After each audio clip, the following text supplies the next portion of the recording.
Polisi menangguhkan penahanan seorang warga yang kedapatan mencuri 5 potong kayu milik negara di hutan Palian, Gunung Kidul, Yogyakarta. Akibat perbuatannya, pelaku terancam hukuman 5 tahun penjara.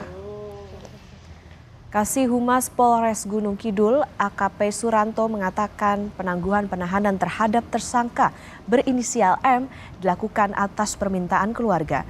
Meski proses hukum tetap berjalan, namun polisi membuka ruang jika kasus ini akan diselesaikan pihak-pihak terkait melalui restoratif justice.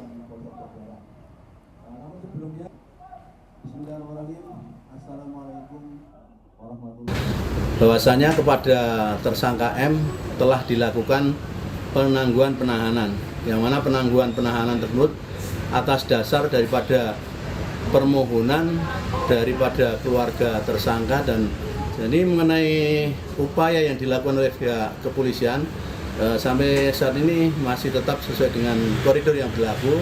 Namun demikian, apabila ke depan ada wacana dari pihak pelapor dan pihak tersangka untuk melakukan mediasi, tentunya kami dari pihak kepolisian membuka ruang dan siap membantu jalannya daripada mediasi tersebut.